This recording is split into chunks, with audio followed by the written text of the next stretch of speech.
Good evening, everyone. My name is Rob Strajewski, and I'm the Technology Director here at the Oakfield, Alabama School District. In a moment, we'll be joined by Mr. John Fiskus, our District Superintendent.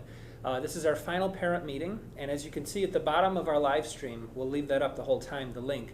If you go to Slido, SLIDO.com, you can join in there to be able to submit any questions as the event is going on. What's really great is you can actually submit, change, and reply to other people that are putting questions in there. And please upvote the questions that you think are the most important so that when we reach the end of the presentation tonight, Mr. Fiskus can kind of answer the questions by popularity being the most common ones at the top. So please do participate there. As I said, we'll leave the link up the entire time. If you are seeing a chat happening on the YouTube side of the world, we're not actually paying attention to using that for questions, so please make sure you submit your questions using the link you see at the bottom of the screen. So without further ado, I'll turn it over to Superintendent Fiskus.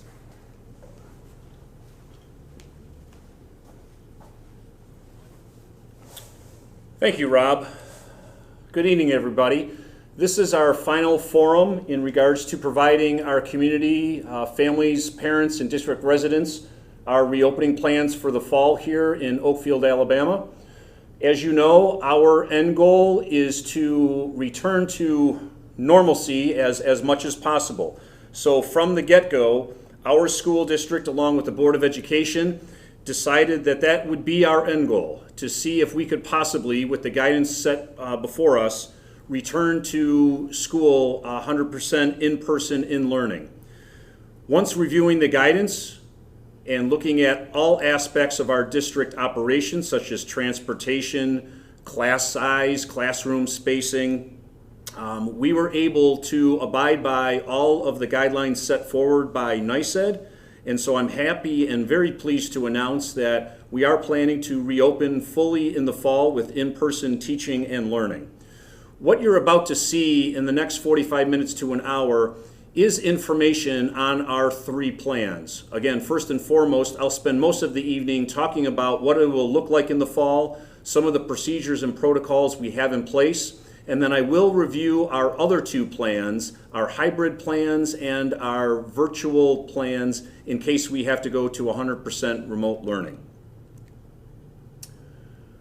A couple ideas regarding these meetings and this information for the community to be aware of is that these meetings are an opportunity for you to understand the background of the school reopening process, to understand why the district has made some of the decisions they have made.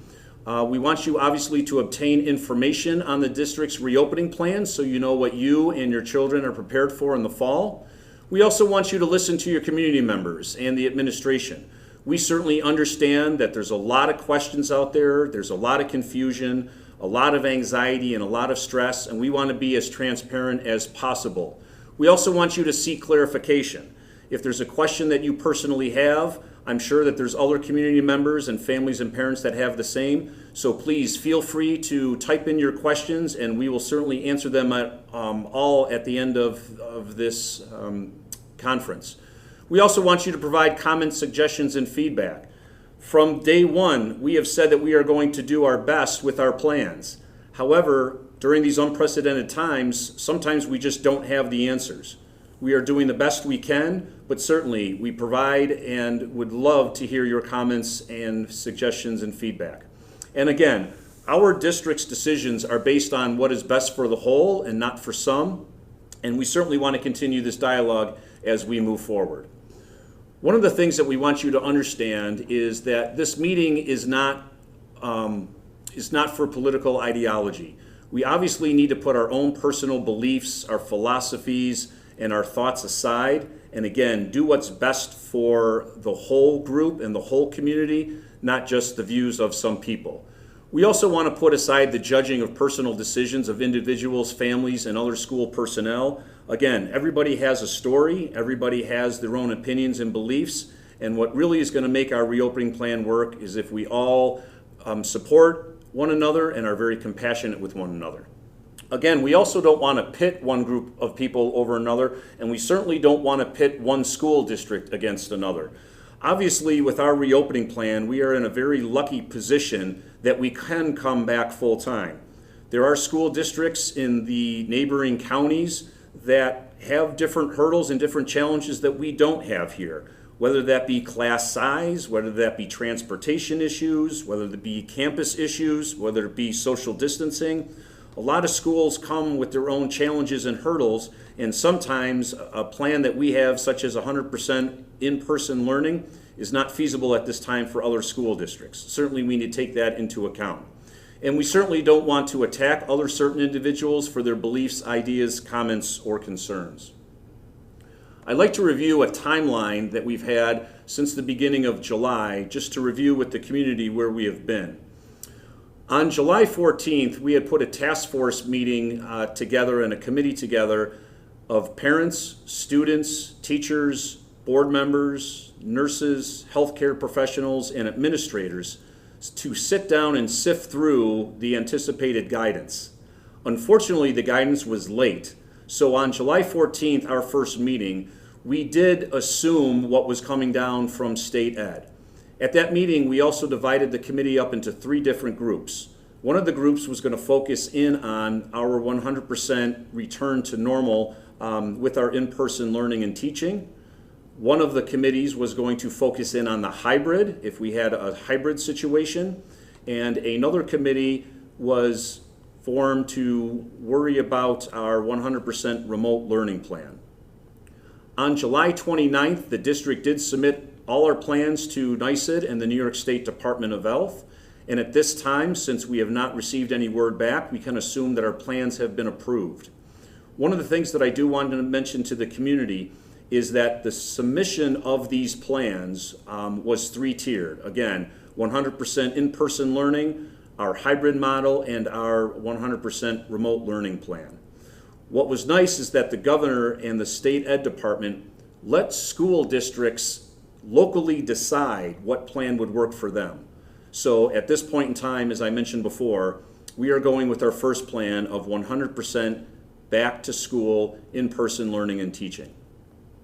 On August 7th, the governor did give our region, which is the Finger Lakes region, the thumbs up for reopening, and again, leaving local decisions up to the school districts. On August 10th, we had a second task force meeting to solidify our plan for 100% in-person learning and teaching. And then the week later, on August 17th, we had a third meeting to solidify our plans for the hybrid and remote learning models. On August 20th, this past Thursday, I made presentations and our administrative team made presentations to the community regarding our reopening plans. One was in the morning and one was in the evening. And then obviously this afternoon, we are doing a YouTube live stream, again, to inform the community along with a question and answer period regarding our reopening plans. Next week on Thursday, September 3rd, our district employees, all district staff, will be returning back to school for 4 days of employee training. So on Thursday, September 3rd, we will begin the training of our staff with the protocols and procedures we have in place. And the following Tuesday, Wednesday, and Thursday after Labor Day, we will continue to do so. If you aren't aware, we did delay the start of school for students until Friday, September 11th. So the first student attendance day, once again, is Friday, September 11th. I did receive some comments about why would you have students come back for one day and then have the weekend? Why don't you just start on a Monday? We firmly believe here in OA to have a trial run with the kids on that Friday, just be able to get them used to the atmosphere here, what it's going to feel like, what it's going to look like, and certainly that gives us a handful of days to modify and adapt any procedures that we see that we believe are need to be modified or rectified on that first day of school. So I'd like to review with you our 100% in-person learning and teaching plan, and again, this is our goal come September 11th and into the fall. The first idea is about masks. We want all students and all employees to wear well-fitted cloth masks. Those are the most highly recommended, and they must cover both the nose and the mouth. I've received questions about the gaiters, the bandanas, and the buffs. Those are certainly not preferred, and I would not be surprised over the next few weeks if the governor actually banned those, as he has with the local gyms. So we're asking that all students and employees wear well-fitted cloth masks. those are the most highly recommended. And again, they must fit over both the nose and the mouth. I'll start with transportation. Students taking transportation to and from school all must mask during transport. There is no taking off of masks while you're on the bus. You also must have a mask as you enter the bus. Yes, the district will provide masks to students who forgot theirs, but we do expect that once the bus drivers pull the buses over to pick up students, that they are already masked and ready to go. Students will be seated one per seat unless they are riding the bus with a sibling or someone from the same household. We are able to have our buses at 50% capacity instead of 100% to allow for the maximum possible social distancing on each bus. Obviously, there's no drinking or eating allowed due to the fact that you would have to take your mask off on the bus. Again, morning pickup. Seating will be arranged by which entrance the student will use. This is more so for the elementary students. A concern that we received was that we were going to have the students board the bus, that the first students on the bus would sit in the back, just so they were not crossing each other as they got on the bus. The concern is a lot of our younger students are the first ones on the bus. So for morning pickup, yes, the UPK and K kids will sit in the front seat of the bus, as they will be the first ones off when the bus arrives to the elementary school. And again, they will exit the bus based on those hallways. We will have staggered release times and entrances off the morning bus runs. Our afternoon dismissal, students will have assigned seats, just so the first ones off do have a front seat to eliminate them walking past each other on the bus.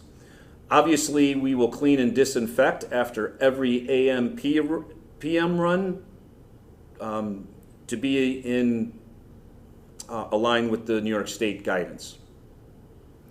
Here's a diagram of technically what the students and how the students will be seated. Again, we will be under 50% occupancy on all bus runs. We will also open up all the windows to allow fresh air in. The roof hatches will be slightly open. If you have any questions, you can certainly reach out to Josh Luxon at the Transportation Department with any other questions or concerns that you have. We are strictly going to prohibit the changing of buses just due to the capacity issues. However, if your child does need to take a different bus home or needs to be picked up on a different bus, again, please contact the transportation office so they are aware of that. I'd like to start off with some elementary building protocols that you will see come the fall. Again, all must wear a mask when traveling through the building, standing, and in designated classrooms and areas. So basically, the overall mantra for students is if you are standing, you are wearing a mask. Students will be able to remove their mask and have mask breaks while they're seated at their desks, as we have made sure that the desks are socially distanced and 6 feet apart from each other within the classrooms. But again, depending on the situation, the lesson plans and the activities students are engaging in the classrooms, they may be asked to wear their mask. We will also have certain designated classrooms in which students must wear a mask 100% of the time. But overall, the district will provide mask breaks to our elementary, middle, and high school students. At the elementary, Mrs. Gaylord is asking for some additional items on your supply list. We are recommending that you purchase some sort of lanyard for each child to hold his or her mask with mask labeled. We are asking that you provide your child 3 to 5 masks just in case they become soiled or they become lost or they become unusable at that time. But again, the elementary building is asked that you purchase a lanyard for the fall so it's easy for a child to remove their mask and not lose track of it. We're also asking each child for a beach towel. This is used to provide a visual for spacing when working on the floor or outside, and if you send that in with an extra large Ziploc bag. We will ask you that your child take those home daily and exchange them or clean them. But what this does is we are expecting that a lot of our elementary students will have flexible seating within the classrooms. We are expecting that a lot of our classrooms will be outside during instruction. And again, a beach towel, a large beach towel, is a nice way to solidify a student's 6-foot area and workspace. So if you can find a large beach towel and provide that for your student, that is greatly appreciated. The arrival at the elementary school is going to be very different this year. We are going to ask parents that no earlier than 8:40 do you drop off your child to school. The bus drop-off will occur at the same time, 8:30 to 8:40, and they will be dropped off in front of the elementary school at their assigned hallway. The parent drop-off will no longer occur on the side of the building where the loop was the last handful of years. We are going to wait for the buses to depart, and then we will have the parent drop-off. So parents, if you can wait till at least 8:40 to drop off your child, we will ask you to drop off your child at the front of the school as well. There will be plenty of teacher aides and monitors out there to assist your child getting into school at this time. We are asking parents not to drop off their child during the bus drop-offs, just due to the fact that procedurally our front of our campus can't handle that capacity, and we want the parents to be able to drop off their children between 8:40 and 8:50 and at no time earlier, as there will not be any supervision. Again, here is just a bird's eye view of where parents will be able to drop off their children beginning at 8:40 in the morning. Breakfast carts will deliver breakfast to all the classrooms. On Mondays and Fridays will be cold items. On Tuesday, Wednesdays, and Thursdays will be hot items. For lunch, all students will have lunch in the cafeteria as we are able to social distance them. We will have stagger times to limit the students in the cafeteria. We will have 2 lines, an outside line for cold items and the kitchen line for the hot food items. All meals will be packaged for grab and go. For special areas, students will travel to all specials with the exception of art and or music, where we possibly cannot social distance the students due to the size of the classroom and the cohort. Some cohorts may have art and or music come to them as a result of the room restrictions according to size. This year, we will not have any large performing band or chorus groups. Band students will participate in lessons only. Cohorts. When we talk about cohorts at the elementary level, classes will stay together throughout the day. Some students, though, will be pulled for lessons or some other services if they are RTI Tier 2 or Tier 3 students, or if they have OT, PT, speech, or counseling appointments. Other than that, the classes will eat lunch and attend specials at the same time. The 4th and 5th grade will continue to be departmentalized. However, students will not change the classes. Instead, the teachers will rotate to the homerooms to minimize the students out in the hallway. And again, they will be in the same cohort. Here are just some pictures of some classrooms in regards to social distancing. We are making sure that the desks are 6 feet apart. And once again, throughout the day, when students are seated, depending on the lesson or activity, students will be provided mask breaks. Dismissal from the front of the building, again, will occur very differently than it has in years past. We are asking the parents to pick up their children between 3:05 and 3:25. This is before bus pickup and dismissal. The elementary school will be sending to each family an identification tag, and parents will check in upon arrival through our Parent Square app. More information regarding that Parent Square app will be made available to you in the next couple weeks. We will send your child out to the car as no parent may enter into the building. So you will pull up to the front of the building. You will, via communication through Parent Square, let the teacher know that you're out there. that teacher will release your child through a certain hallway in which we will have staff on board to make sure that that child is getting into the correct car. We will confirm licenses and, again, those identification tags before we release your child to you. But we are asking that parents remain in their car and provide communication to the teacher upon your arrival that you are here to pick up your child. Bus pickup will then occur at 3:30 to 3:45. One of the questions that we did have from parents is, if I do pick up my child at 3:05 and school doesn't end till 3:30, what is my child missing? We have created schedules that your child is not missing any elective or core classes at that time. If anything, it's more so recess and study group time. And once again, we are going to ask the parents to pull up in the front of the school, as the side loop will no longer be available. And again, more information will be coming out in how to communicate with your teacher that you were here to pick up your child. If you are picking them up in the middle of the day, let's say for a doctor's appointment, we do ask that you park out front, and like you normally have, please come to the front doors. We will buzz you in and release your child as normal throughout the middle of the day. Here's some middle high school building protocols.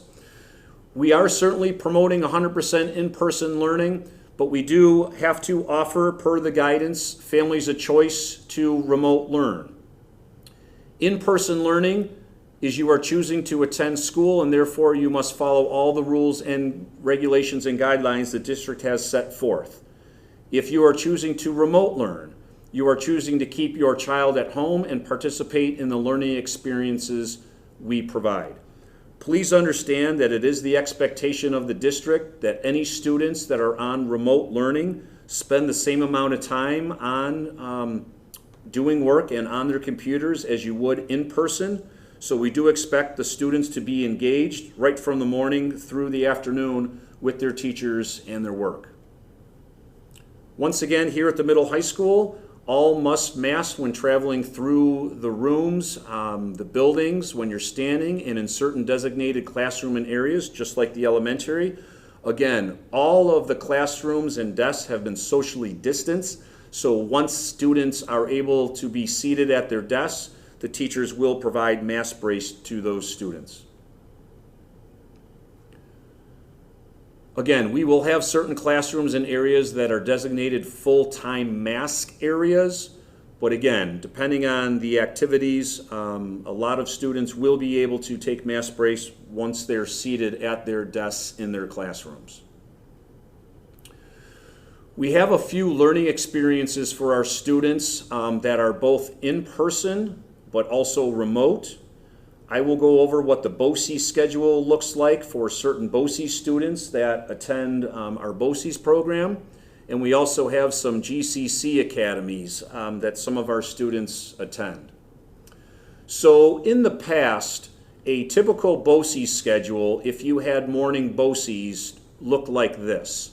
Students would report here to first period class. They would hop on the bus after first period and attend BOCES 5 days a week in the morning. They would return around lunchtime and have PM classes here at OA. And obviously a typical BOCES schedule, if you attend afternoon BOCES, was just the opposite. You would have classes here in the morning, you would hop on the bus around lunchtime and attend BOCES in the afternoon. This year's schedule is completely different for both AM BOCES students and PM BOCES students, as GVEP, where our students attend BOCES, have gone to a hybrid model.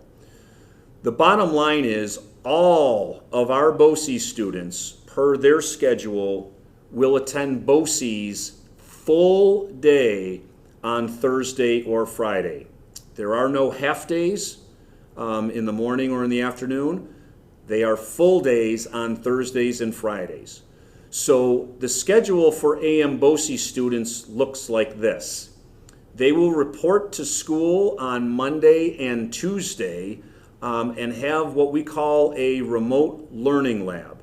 This is time in our library where students are able to get their work, view videos, and complete assignments based on the work that they will miss out on Thursdays and Fridays. And then Wednesdays, they will also come here for the half a day in our remote learning lab, because BOCES will provide a half day of remote learning as well. In the afternoons on Monday, Tuesday, Wednesday, obviously they will be scheduled for classes. And again, these students are full day BOCES students on Thursdays and Fridays. The PM BOCES students, their schedule is just the opposite. They will have classes here on Monday, Tuesday, Wednesday, and they will be scheduled for a remote learning lab that will be staffed with the teacher here on Monday, Tuesdays, and Wednesdays. So they are able to complete assignments, gather work, and catch up on their instruction that they will miss on Thursday and Friday. And obviously our plan is to have an aide in the library all day overseeing the remote learners, and a teacher, Mrs. Haley Lown, who is our librarian over here, will facilitate the remote learning experiences for those students. Bus drop-off, arrival, and breakfast. Students obviously at the middle high school run will be picked up at the same time as normal, and once they arrive here, we are going to stagger our dismissal off the buses to thin out the number of students entering at any one time so we can social distance as much as possible.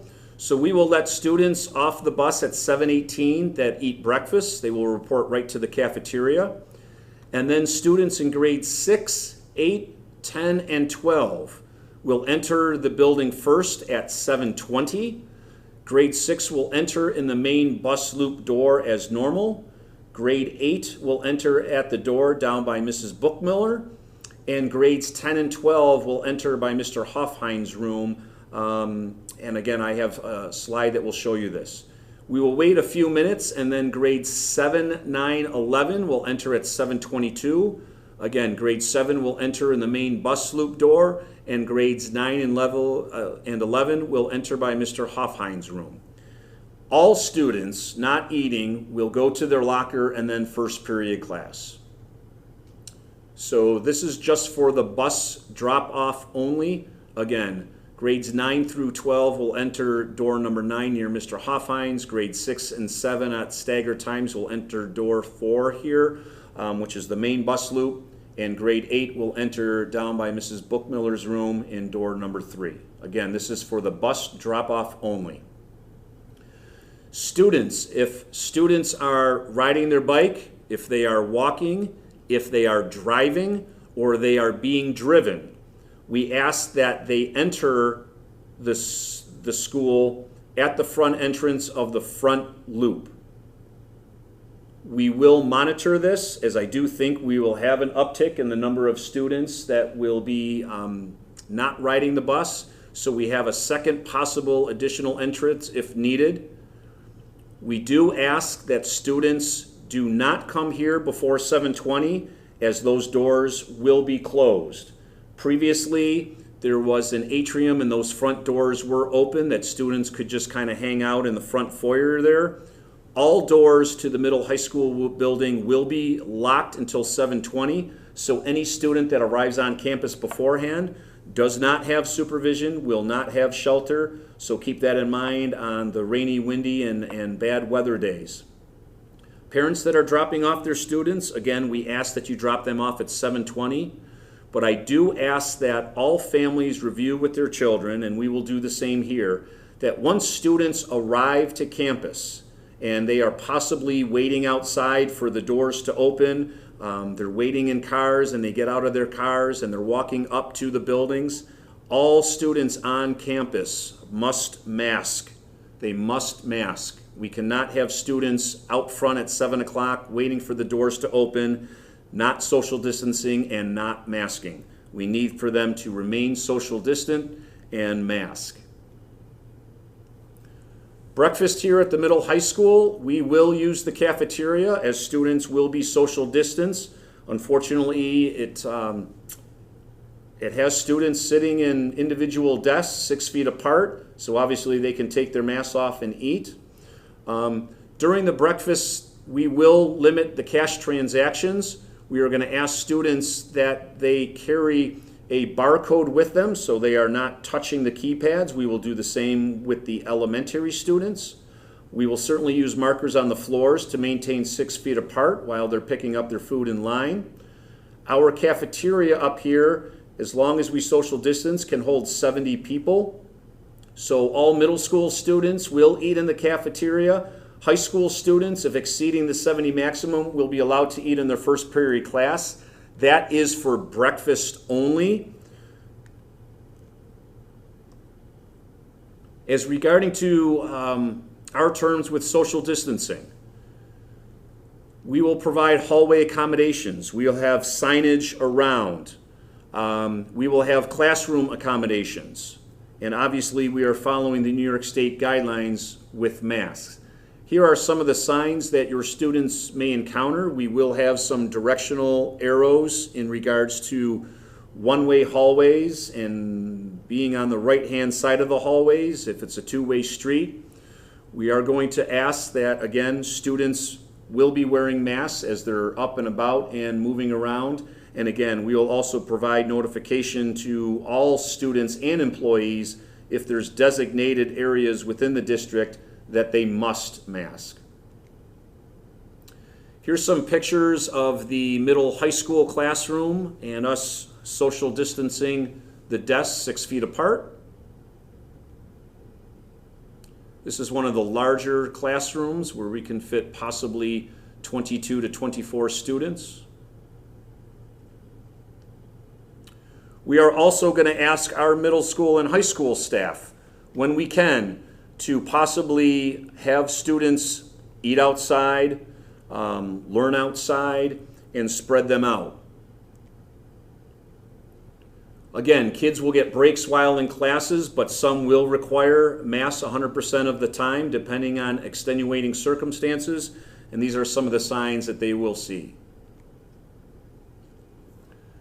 Passing times is a big concern here in the middle high school building. The hallways are thin, and we do not want the whole middle high school student body out in the hallways at once. So we will have a normal bell schedule, but we are going to end instruction 2 minutes early. Grades 7, 9, and 11 will be released 2 minutes early onto their next class. Grades 8, 10, and 12 will be released at the bell. And then grade 6 will be released by their teachers after the halls are clear. Again, this is something that looks pretty good on paper, but certainly administration and the teachers working will monitor and adjust if this does not work to its fullest effect. Again, lunches, we will be spacing out the desks. Currently, right now, we are looking to see with our 6th grade cohorts the spacing within the lunches. We do have a little bit more than 70 students in a cohort, so we just might have to arrange them to eat in their classrooms. We'll certainly figure that out within the first week of lunch. Again, specials here at the middle high school. Once again, we cannot have full ensembles of band and chorus, as that requires 12 feet of social distancing. So once again, we will provide small group band and chorus lessons. Physical education classes. Once again, we are working with our physical education teachers in regards to what the classes will look like, as we do have to maintain 12 feet apart. At this time, we are not letting students use the locker rooms. We are not asking them to change. And again, art. The space is okay, but precautions are needed. Certainly we want to limit the amount of used materials and shared materials in between the students. And again, we'll provide protocols and procedures for that. But as you can see, our fantastic staff up here regarding PE has really worked hard to figure out how we can social distance our students while they're in the gym. They're certainly creating lesson plans and activities for physical activity, but it's certainly going to look very different come the fall. And once again, our goal is, as much as we can, get the students outside, get the students moving, but again, maintaining social distancing. After school and extracurricular activities. We are going to run on a limited basis our after-school and extracurricular activities. We do firmly believe that our students benefit from these clubs and these sorts of organizations, so we certainly do not want to limit that. However, moving into the fall, we do basically want to shut down our campus so we can let our night crew disinfect and clean each and every classroom and building. So we are going to ask that students are off campus and leave the building by 4 p.m. at the latest. So I know Mr. Peterson up here at the high school, I know Mrs. Gaylor down at the elementary, they will be working with the class advisors on when they will hold their meetings, as we certainly don't want 5 or 6 meetings occurring on the same day and having, you know, hundreds of students here after school. More so up here, as we are going to provide a separate 3:30 bus run for middle school and high school students staying after.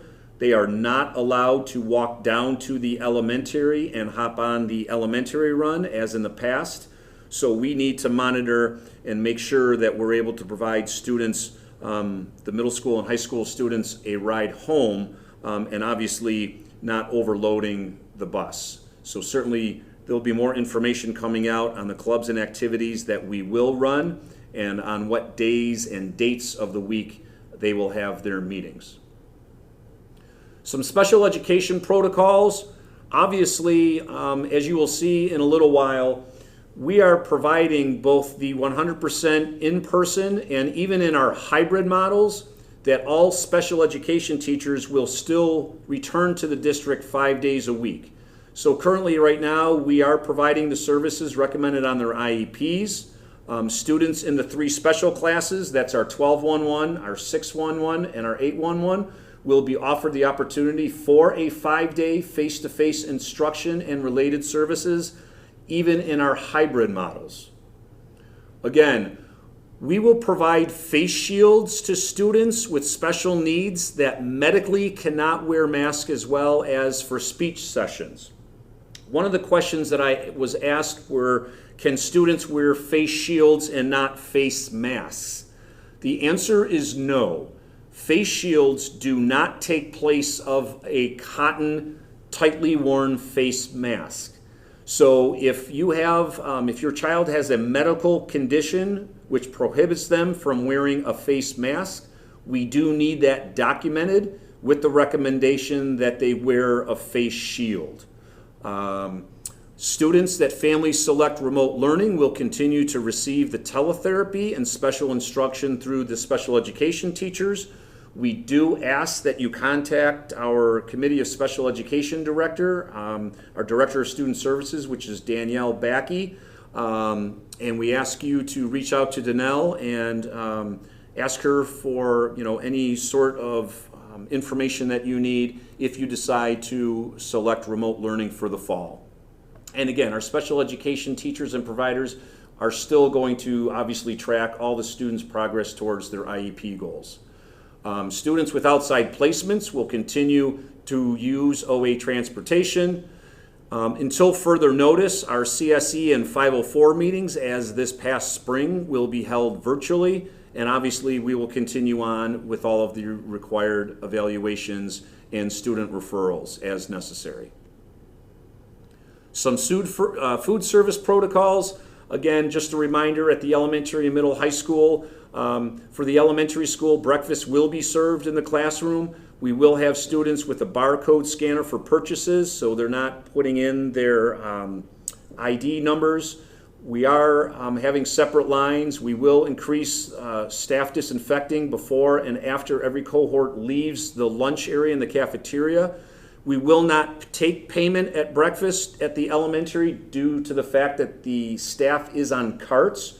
We do ask that you either provide a check or you pay through our online My School Bucks system, and you can put money into their account, and then we can easily make the transaction and reduce the amount of the breakfast and the lunches as necessary. At the middle high school, again, we're using barcode scanners for the purchases so students aren't touching the keypads. Again, we're reducing the capacity in the lunches. We're obviously increasing the disinfecting before and after every class that goes in there. We will provide other seating options, even so more outside on great days like today. We'd like to see the students outside, and again, social distancing. And once again, we prefer payment taken through online or a check right to the cafeteria staff there. All food will be in a to-go type container. We'll have plastic pre-wrapped silverware. Once again, we will provide extra garbage cans around the cafeteria to limit student movement. Students, again, will be able to take their masks off and consume their food because they are social distance, so we want to limit the amount of student movement in our cafeteria. So again, we're really going to ask them not to leave their seats until they're done to throw out their trash. And unfortunately, all our vending machines, the milk machines, the water machines, the pop machines, there are no machines available for students as of now for the fall. Some cleaning and disinfecting protocols. Our day shifts, we do have an extra cleaner on in both buildings during our day shift. We are going to focus on disinfecting the frequently touched objects such as the doorknobs, door handles. We will be cleaning the bathrooms 3 to 5 times during the school day. We will be increasing our air changes by opening all windows in all classrooms and at the end of the hallways. We will be opening up our air dampers as the weather permits. We have solidified and changed all of our HVAC filters.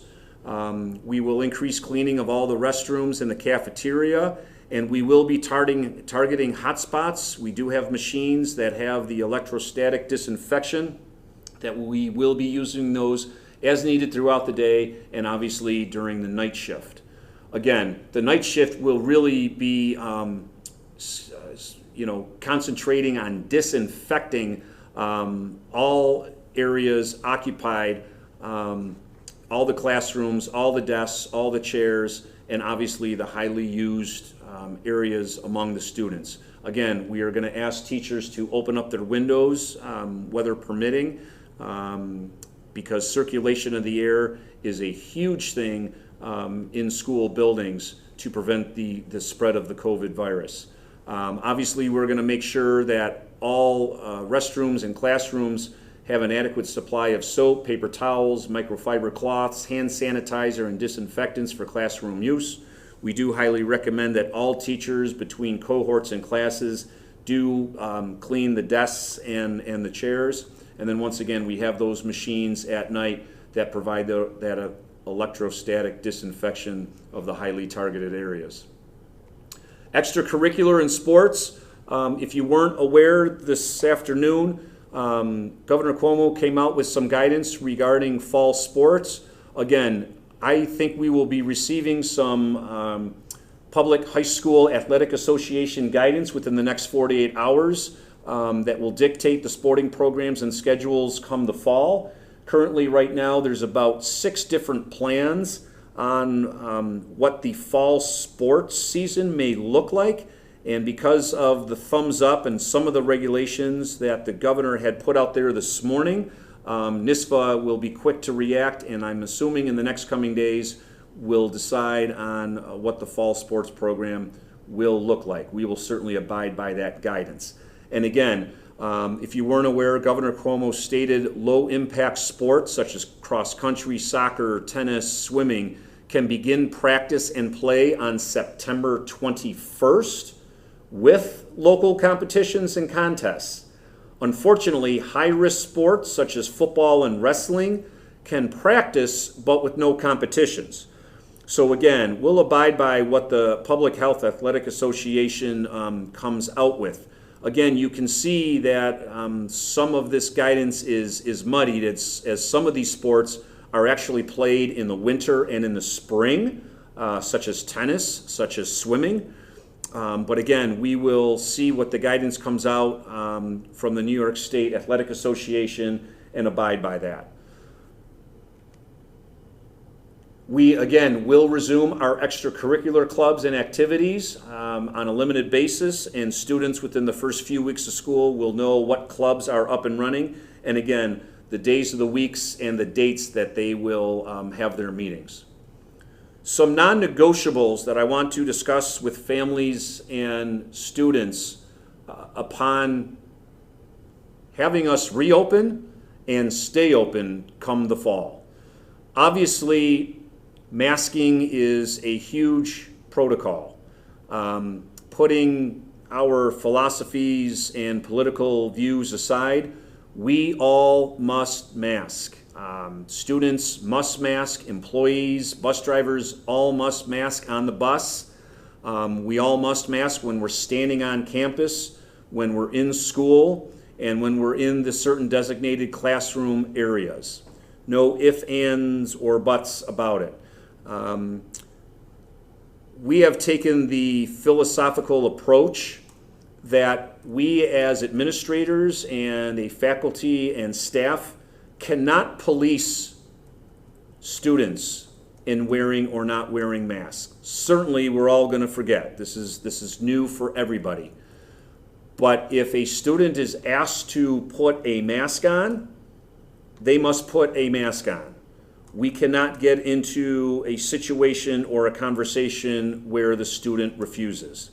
I have said as superintendent of this district that I cannot have our out-of-school suspension rates skyrocket because students do not want to wear or comply with our guidance. The bottom line is, if we have a student that is defiant in any of these protocols or procedures, we will be having conversations with the parents and basically state that you and your family or your child has selected to learn from home.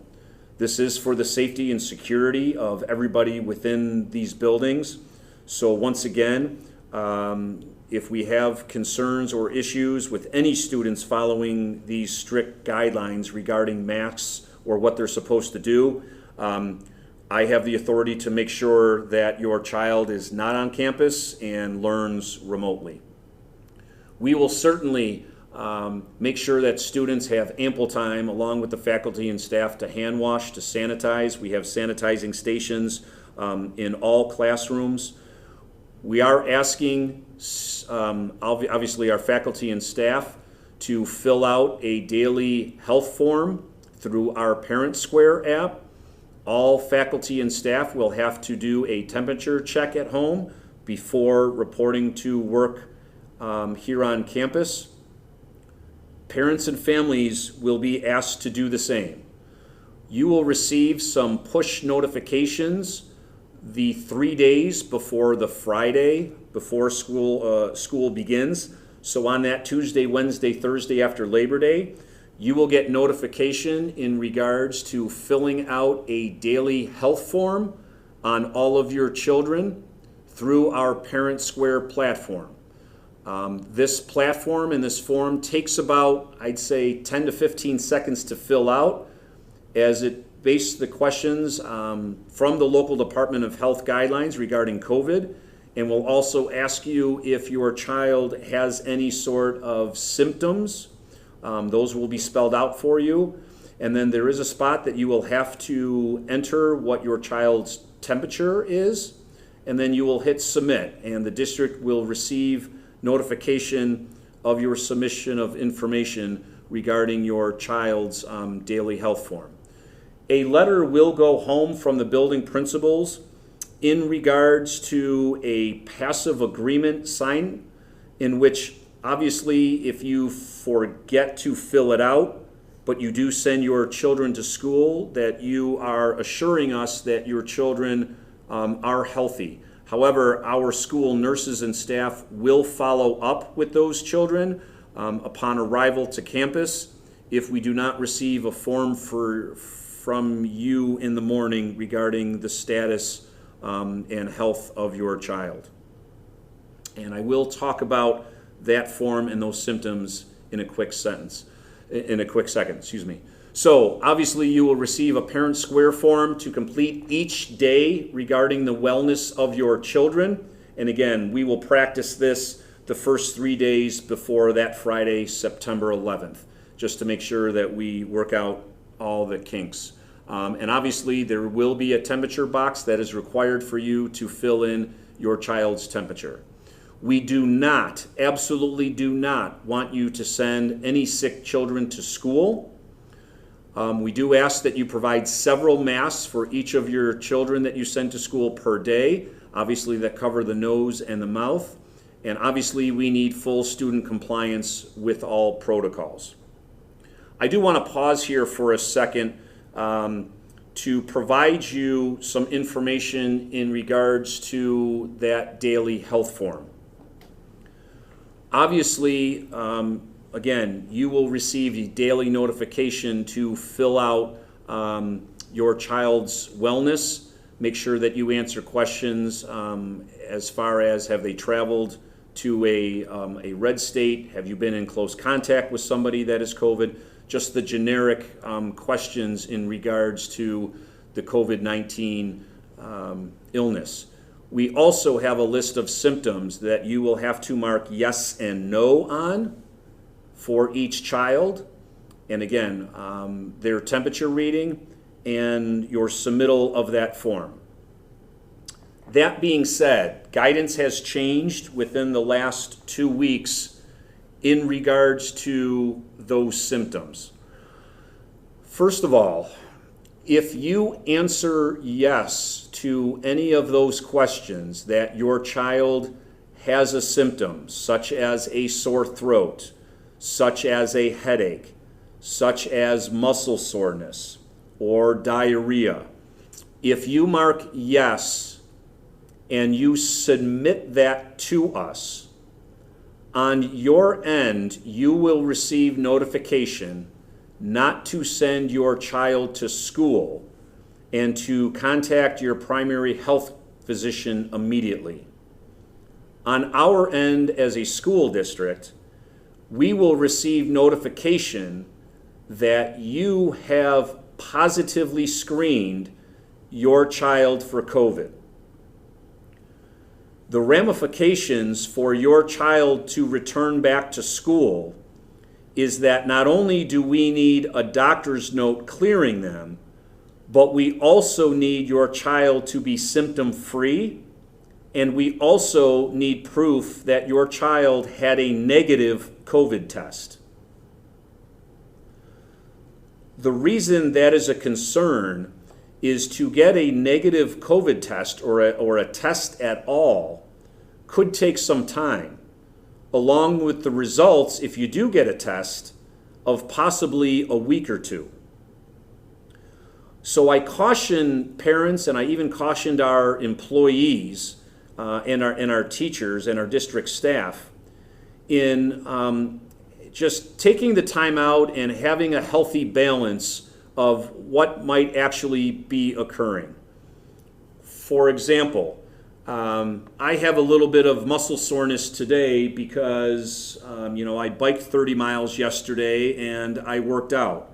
And so obviously I kind of know why I have muscle soreness. If I were to mark yes that I have muscle soreness and hit the submit button, I would not be able to return to work until I have a negative COVID test. And so there just needs to be a little bit of common sense on, if you know your child has allergies, if you know that your child has some underlying medical concerns, I would just be very careful in marking those boxes if you know that there's a reason why they have those symptoms. I certainly cannot tell you not to mark those boxes, and I would certainly be careful if your child is really sick and it's something that's out of the ordinary not to mark those. But I just want everybody to understand the ramifications that if you do, that your child cannot return to school without a negative COVID test. That being said, if your child is here in school and reports to the nurse's office of not feeling well, our nurses will certainly have protocols and procedures to check your child. We will not test for COVID. Let me clarify that from the governor's office. School districts will not be testing students or employees for COVID. We can only positively screen them, and that's by asking them a handful of questions and asking possibly what their symptoms are. Please understand that if at any time a nurse believes that a child is going to or is being screened positively, that they have a fever and some of these symptoms, we will certainly call home and have those conversations with you, because once again, if we positively screen somebody for COVID, they cannot return to school unless they have a negative COVID test. Certainly we're going to monitor that, but that may be a concern down the road as we return to school in the fall. Again, some medical documentation with the contraindications. If your child cannot wear a mask, we need medical documentation that will allow us to provide them accommodation to possibly wearing a face shield. And I do want parents and visitors to know that they will have very limited access to our school buildings. I mentioned earlier that we do really want to close this campus by 4 p.m. Each and every afternoon. So as the after-school activities kind of end at the elementary, we are not providing outside organizations to use our facilities, to use our auditoriums at this time, so that our evening crew and our night crew can spend some time and really sanitize and disinfect our buildings. So real quick, I just would like to go over our contingency plans for our hybrid learning, just in case that is something that we need to scale down to. And I also quickly want to go over what our remote learning plan looks like. So in our hybrid learning plan, which is both in-person and remote learning, all building protocols and procedures do remain consistent with our 100% in-person learning. And we do expect that during all hybrid models, the expectation is that new learning opportunities will be provided for all students 5 days a week. It certainly will not look like anything that we experienced this past spring. So our first plan, if we do have to go hybrid, is that the elementary building will still remain in person 5 days a week. Our district-wide special ed and high needs, high risk students will also remain in person 5 days a week. It is only the middle high school in grades 6 through 12 that would switch to an in-person 2 days a week. We have split up these students into two different cohorts. Cohort A with last names A through M and all of the students in BOCES. Just be mindful that, again, they will be attending BOCES on Thursdays and Fridays. Will be in person here on Mondays and Tuesdays, and they will be remote Wednesday, Thursday, Friday, again with our students in BOCES now attending BOCES Thursday and Friday. And then our cohort B students, those are students with last names N through Z, will be in person Thursday and Friday, and they will be remote Monday, Tuesday, Wednesday. A couple reasons for this. Number one, it keeps the cohorts together. So obviously cohort A with those students last names A through M and those students in BOCES will be here on Monday and Tuesday. Again, that will allow us on Wednesday to deep clean these buildings, to sanitize and disinfect for our students that come in now on Thursdays and Fridays. Again, those cohorts will remain consistent. They'll be in person Thursday and Fridays and remote Monday, Tuesday, Wednesday. Our second plan is that our special needs, high needs, and high risk students will still remain in person 5 days a week, so we can provide them their services and accommodations. It is now that our elementary students will join the middle high school students to an in-person 2 days a week, and obviously those cohorts would remain the same. Names A through M. And the BOCES students would be Monday, Tuesday in person and remote Wednesday, Thursday, Friday. And cohort B, last names N through Z, they would be in person Thursday, Friday and remote Monday, Tuesday, Wednesday. So you may ask, well, what does hybrid learning look like for all on Wednesdays? The elementary learning expectations is that we want to focus the elementary students on non-technology activities, including project-based learning, social-emotional activities, and family-based learning interactions. These are also days where teachers will host whole Google Meets, whole classroom Google Meets. This will provide the interaction to allow for the two cohorts of students that are separated to interact with one another.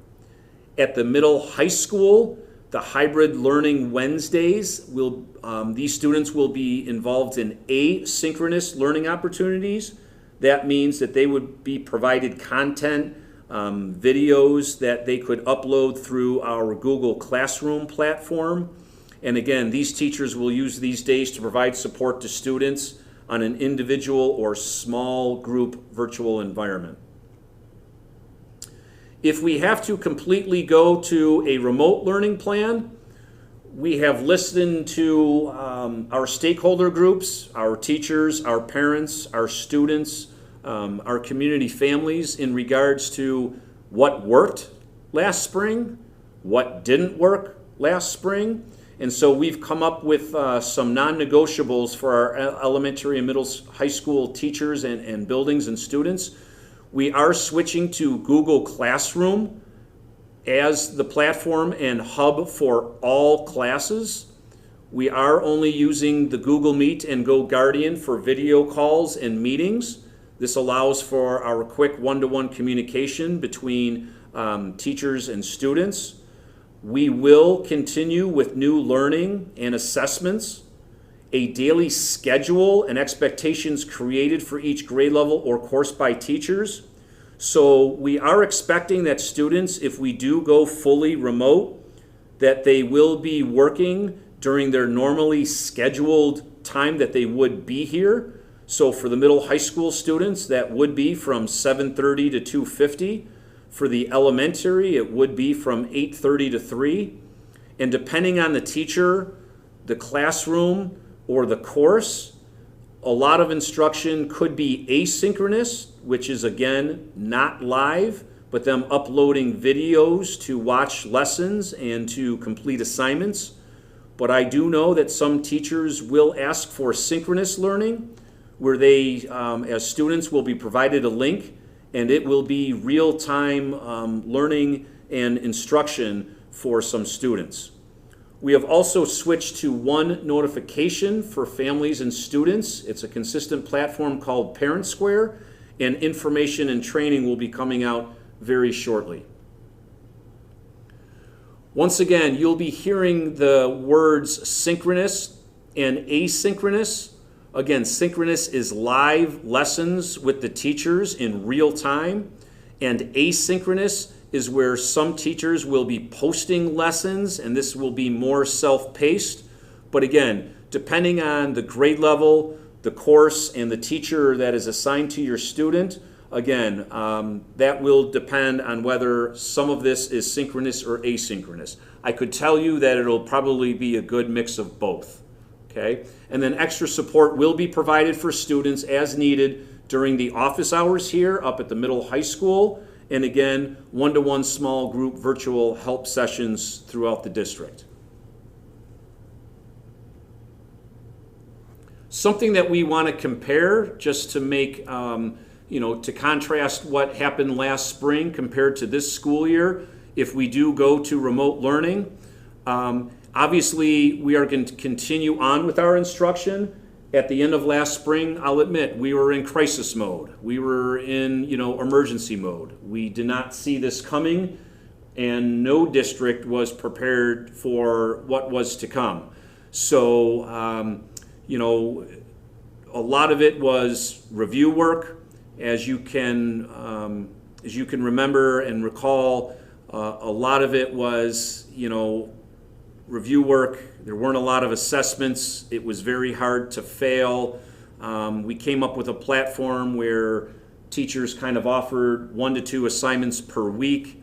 That is not what this school year will look like if there is remote learning. It will be teacher-led instruction. There will be a scheduled planned school day for your child. We do expect them to be available from that 7:30 to 2:50 or 8:30 to 3, depending on what building your child attends. We will be taking attendance daily. And again, we will focus on the standards and the grade level and course expectations. We will be grading. And if your child is not performing, not handing in assignments, not meeting the deadlines, your child, could see themselves failing, unlike this past spring. We will have regular scheduled assessments. And again, Google Classroom will be used across the district in every class uniformly, not having different teachers using different platforms and creating confusion for families and students. So it will look vastly different than what it was last spring. One of the things that we will have is a daily check-in for the students to take attendance. We will find out what the students are struggling with. We will have certain teachers monitor that and be able to reach out to the teachers in the classrooms if support and help is needed. We're going to have students provide their academic goals. And certainly we also want to make sure that the social emotional well-being of our students is maintained. So we'll certainly have a reach out to counselors to make sure that our students are healthy and are connected to us if we ever had to go remote. So that really ends our presentation. That really details, again, our end goal is returning here 100% in-person teaching and learning. You are aware of our plans for the hybrid and the remote, and I will now turn it over to Rob as we will check in on possibly some of the questions posted. So I'll put them up full screen one at a time. Let me switch over to that. Okay. And starting with that one. So the first question, how will the visitation day for pre-K work? So you will receive some information from Mrs. Gaylor at the elementary building regarding pre-K. Pre-K's first day is that Friday, September 11th. However, we are going to stagger the times for our pre-K students and families to visit the buildings and to meet their teachers. So again, you will receive information from Mrs. Gaylor in regards to that schedule. But again, we will be staggering the parents and the students for their arrival on that day, which again is Friday, September 11th, to make sure that we can social distance and provide the families and the parents and the students an opportunity to see the building, to see the programs, and to meet their teachers. If you have additional questions, you can certainly reach out to Lynn at the elementary, but they are currently working on a schedule for you on that day.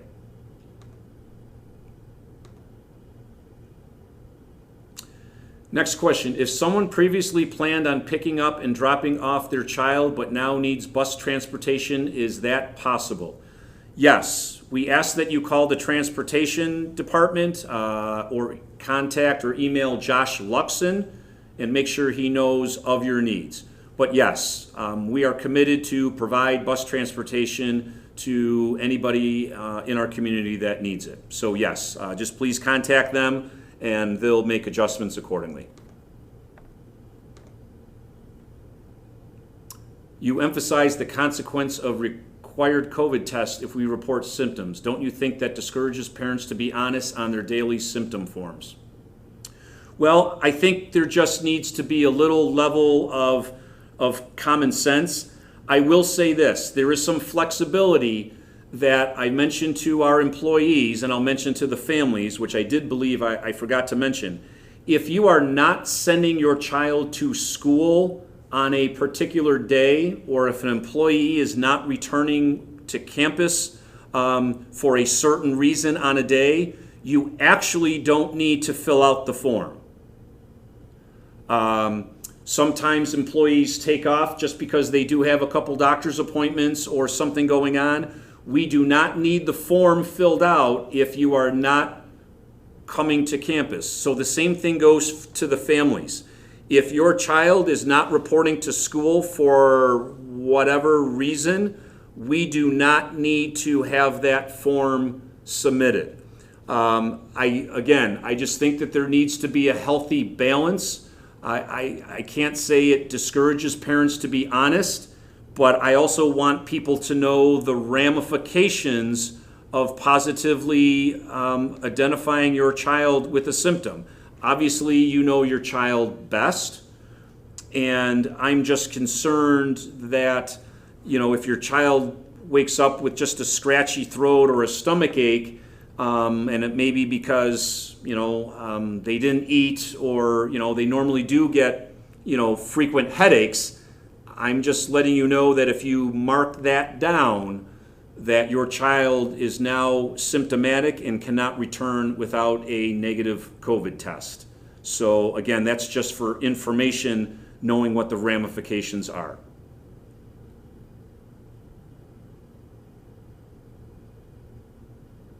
Are there any remote options, or could you change to remote after school has started if that is best for your child? Yes, there are remote options at all grade levels. Per the New York State guidance. We really particularly have not promoted this at the elementary level, as we believe elementary students would probably find it very hard to be asynchronous and synchronous on their Chromebook throughout the day for many, many hours. But in the end, yes, there are remote options for all families at all grade levels. The question was, could you change to remote after school has started if that is best for your child? The answer is yes. It is certainly easier to do that than start off your child in a remote setting and then realize it's not working and then wanting your child to come back. I do believe Mr. Peterson and Mrs. Gaylord has made August 31st the ending date if you wanted your child to be remote. So I ask that you reach out to the building principals if that is your decision. But yes, in the end, there are remote options for all students.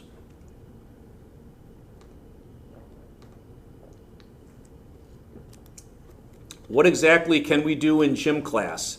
If we can't do most sports, why can't I study or do something else during that?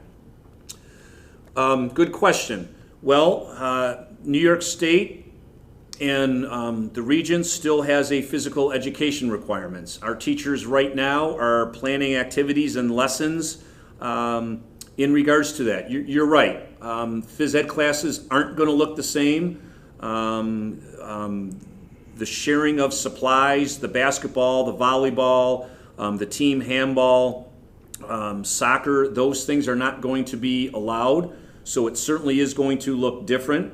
We will try to get you outside as much as possible, walking or running, on the track in the football field. I think there'll be, a lot of stationary exercises that the teachers will come up with activities for you. But again, bottom line is there's still a PE requirement that you have to have. But I don't disagree with you. Phys ed classes will certainly look different, and hopefully as the school year progresses, those requirements become laxed and we can get back to a normal phys ed class. How can proper ventilation be accomplished in the winter if your only ventilation is through opening windows? How will this work on freezing, snowing days? That is not our only ventilation system. Currently, right now, school districts used to have about 15 to 20% of the outside air being ventilated through the buildings. We currently, right now, are at about 75 to 80%. So obviously, during the nice days and in the fall and the spring, when we can open up the windows, that just increases our ventilation. But again, that is not our only ventilation means as far as the district goes. We currently can exchange the air through our HVAC system at a higher efficiency now that these guidelines have come down. So even on freezing, snowing days, yes, the windows will be shut. but we can increase the circulation through our HVAC system and our heating systems to bring in and exchange the inside and outside air.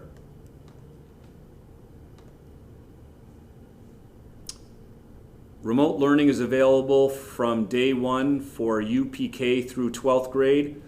Yes, per the state guidance, we do have to offer that. Again, we haven't promoted that more so at the elementary level because those students at the middle and high school are probably more apt and more accountable to follow along with the synchronous and asynchronous learning for the 7.5 hours a day. The younger students, I think it would be very tough to remote learn as, again, the expectation would be that they would be looking at lesson plans, they would be doing activities through Google Classroom.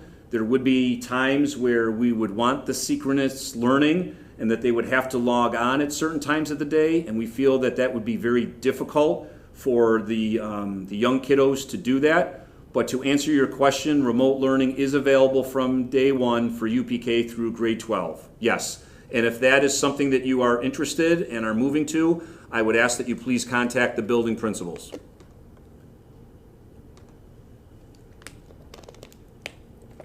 How is ventilation for indoor spaces? Is the system up to date? Are you able to use the MERV 13 or higher air filters? So yes, our system is up to date. We cannot use the MERV 13 filters. I believe currently right now we're on the MERV 8s. The local guidance has school districts as a baseline using the MERV 3s. So we did increase our filtration system. A couple things about the MERV 13 filters. First of all, they don't catch or kill the COVID virus. They're just, the filters are closely woven together to reduce the airflow. Obviously, it's a more confined air filter. Our HVAC system, when I mentioned something about circulating the air, would get constricted with those types of filters. So currently right now we're using the MERV 8. We have replaced all of our filters, and again, we are using increased percentage of exchange of air from the inside and outside to provide that ventilation. But yes, our system is up to date.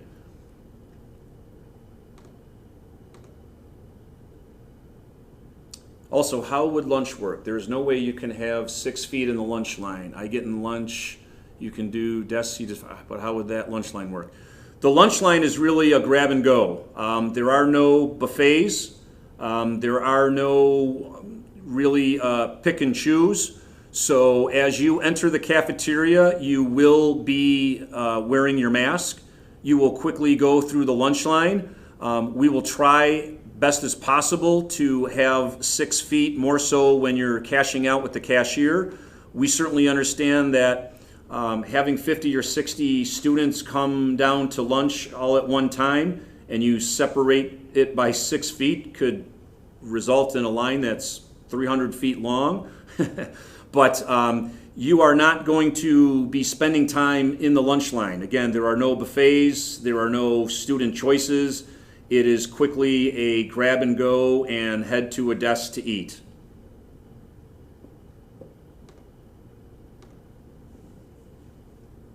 If a child gets tested and is negative, what is the protocol if that same child gets cold symptoms again a week or two later? Will they need to be tested again? That is a very, very, very good question. If they have a negative COVID test and they return to school, once again, if your child gets cold symptoms, you know your child best. The concern that I also have is, we're going to hit flu season like we did last year. And unfortunately, the symptoms for the flu are the same symptoms for COVID. I would possibly work with your primary care physician in regards, do they need to be tested again? I don't specifically have an answer for you.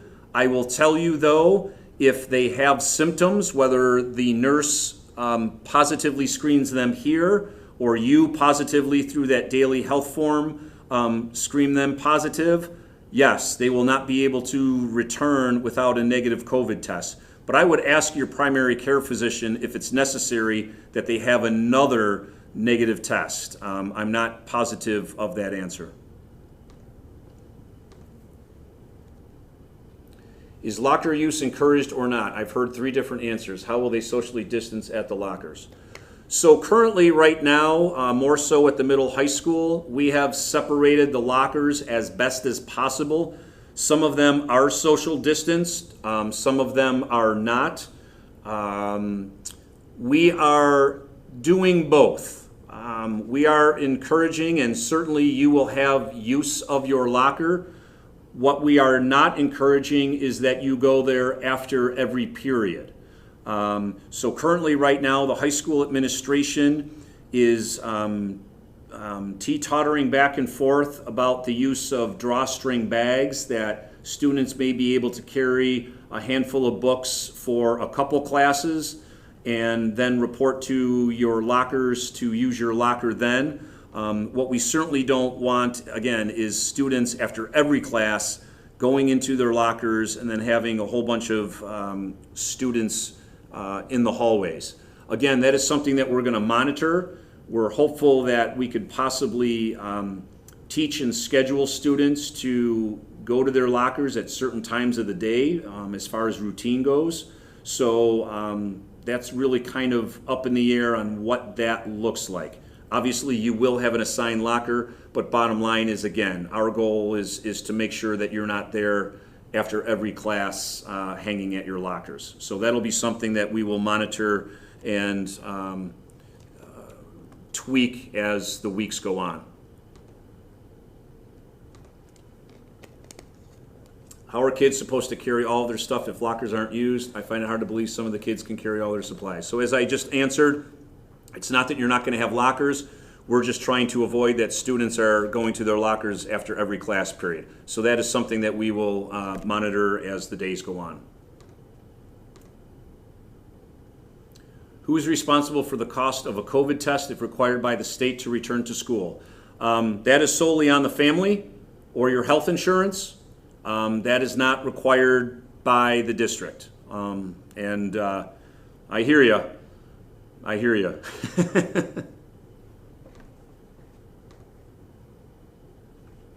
Where there'll be a meet the teacher school day for students other than pre-K and kindergarten that are new to the district.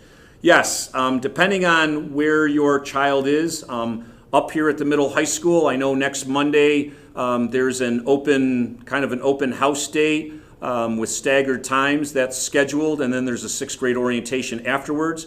Down at the elementary, I do know that there's 2 elementary open houses on 2 different evenings to obviously social distance and have half the students and parents show up for those evenings. Again, I would contact the buildings in regards to where your children are at for the specifics of the Meet the Teacher open house and what those protocols look like. Will grab-and-go breakfast and lunch be provided for parents to pick up for their children that are distance learning and qualify for free meals? Yes. That's why by August 31st, if you are remote learning, we just need to have those numbers. But yes, we will provide those meals for any students that are distance learning. What is the protocol for an emergency change on pickups? I'm looking to see that if all of a sudden somebody else is picking up your child, I would call the main office of the building that your child goes to and just communicate to them if you have someone else that would be picking up your child. Just make sure you provide them all that information and we will follow suit.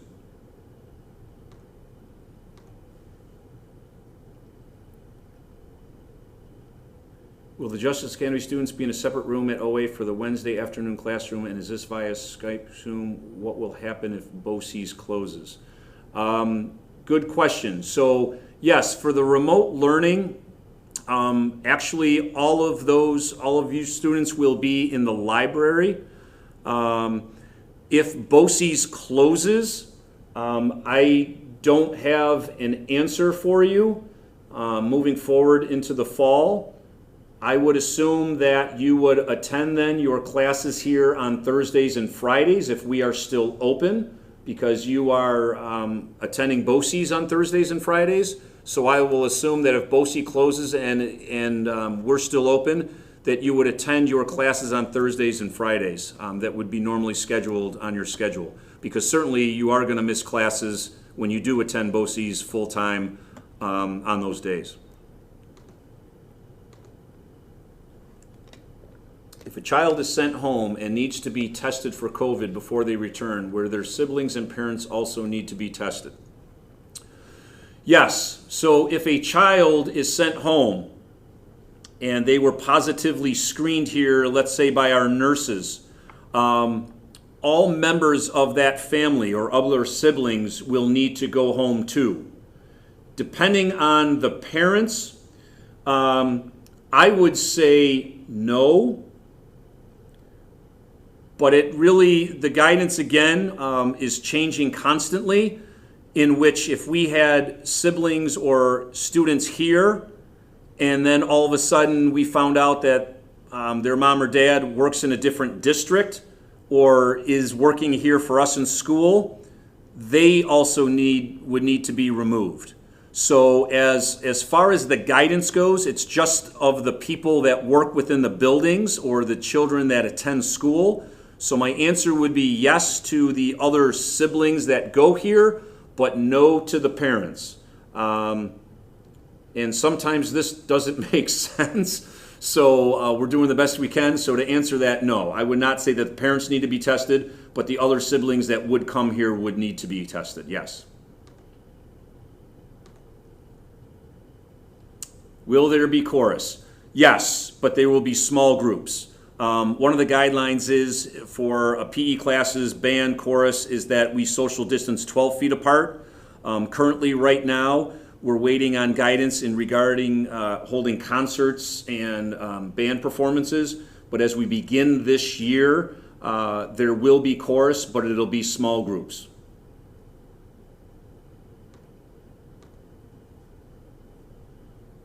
What chemicals will be used with the electrostatic disinfection tool? I ask you to reach out to Jordan Yeager.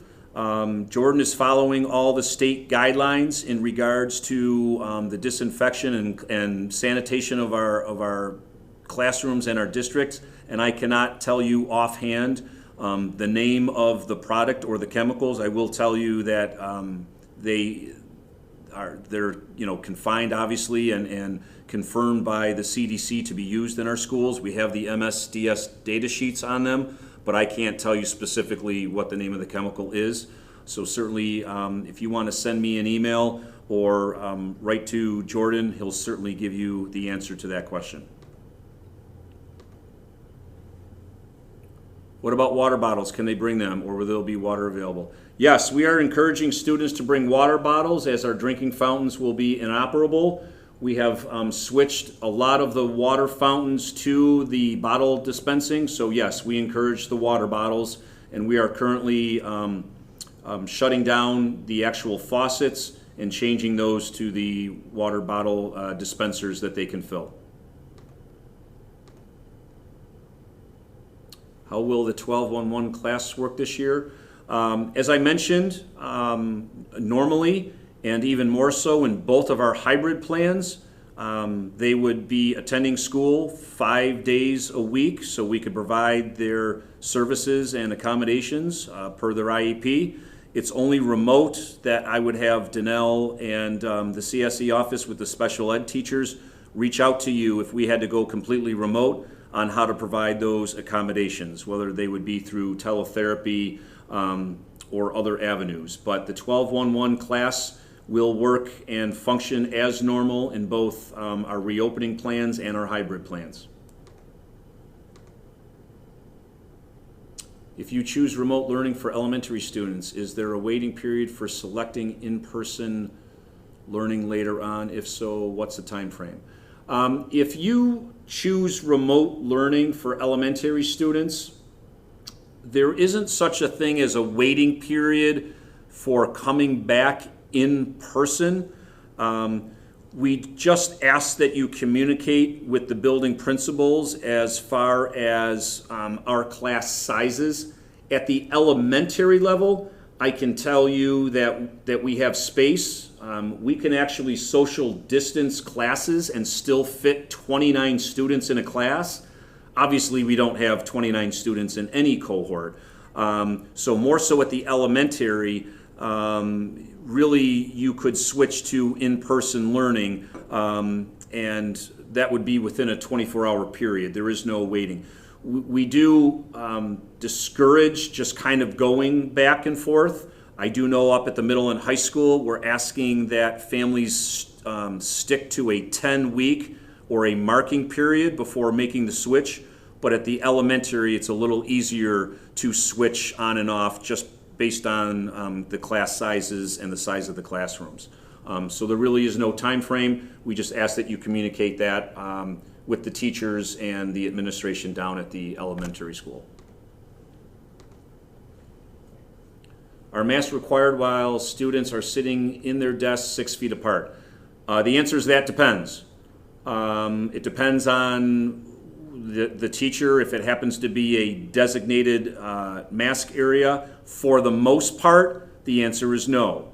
That is the time where if students are 6 feet apart at their desks, they can take their masks off. Again, there'll be situations where teachers will ask you to put them on. Obviously, if you get up to walk around to sharpen a pencil, you would have to put your mask on. If a teacher wanted to come over and work with you at your desk or check something, they would ask you to put your mask on. But for the most part, if you're social distance sitting at your desk, you can take your mask off.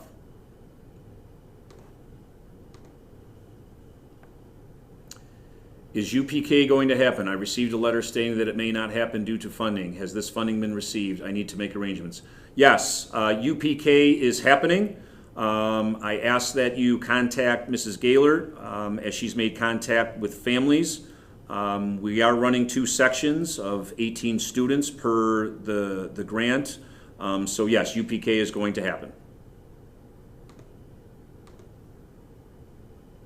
Will the remote students be participating in band and chorus, and how will they do so? The answer to that is no. If families decide to go remote, I ask that you reach out, and I'm assuming that this is more so for the secondary school.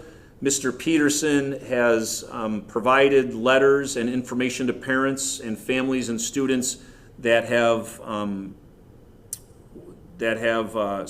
interest in remote, but some of the electives would no longer be available. So I do ask that you reach out to Mr. Peterson if you are interested in going remote on what some of the unfortunate restrictions would be in regards to those types of special areas and some of the elective courses we cannot also offer up as remote. But I ask you to reach out to Mr. Peterson if interested in that in regards to band and chorus. There would really, unfortunately, be no way to do that. Now, I certainly could be wrong that maybe Mrs. Milam and Mr. Bolton do have a way to reach out to you, but again, I think your first step would be to call Mr. Peterson and see what that looks like if you are going to go fully remote. We've also talked about students coming on campus for a handful of periods, and then if successful and they don't need to be here and can remote other classes, we would certainly provide that opportunity. I do know band and chorus at the high school occurs, I believe, first period, and the band and chorus at the middle school occurs last period. So certainly there's an option available for you, and again, I don't know what grade level you're in, that if you're able to transport yourself for that time here on campus, we could certainly make something work. So the sky's the limit. But again, I'd reach out to Mr. Peterson to see what options are available for you. Next question. In regards to the COVID testing, do we know for a fact that the state is requiring insurance companies to cover the cost? No, I'm not. I don't know what insurance you have. I know that I've heard many different situations where it's a piece of cake that you could just walk in and they'll test you right then and there. I've heard that there's other places that you need a doctor's note requesting COVID testing. I certainly think, depending on the area and where we live, I was told by our local Department of Health that it could be tough to get a test. And again, I don't know what the state is in requiring insurance companies to cover the cost. I do think once the school year begins, that more people will be tested because of this new guidance. Therefore, I think it'll make it even more difficult to get a test. Again, that's something that I can't really answer, and it's something that we're just going to have to deal with down the road. But again, I just wanted to be transparent and clear in providing that guidance in regards to having someone positively be screened and then having to provide a negative COVID test. Again, would that be a day, a week, 2 weeks, 3 weeks? We don't know. If it's a student, then obviously during that time the student would then go into remote mode to keep up with the schoolwork. But it certainly is one of my concerns here with the number of students that may need it, and even employees and district staff needing it. So I don't have an answer to your question. We got another one here. Will UPK be having interactive play? Will they be masking as all are grade levels? Yes, so the bottom line is students will be wearing masks if they cannot social distance. I do foresee students more so at the elementary level wearing masks more than students up here at the middle and high school. Why, you say? I don't see students in the younger grades sitting at desks all day. Obviously, you have playtime. Obviously, you have the carpet time. Obviously, you have the learning centers. So yes, there will be interactive play. There will be small group settings. Even when students are out on the playground, unless they can social distance, they will be forced to wear a mask. So it's not that we are getting rid of interactive play. It's not that we are getting rid of outside recess or having students use the playground. But unfortunately, if they cannot social distance, they will have to wear a mask. Okay, that takes us to the end. Okay, thank you.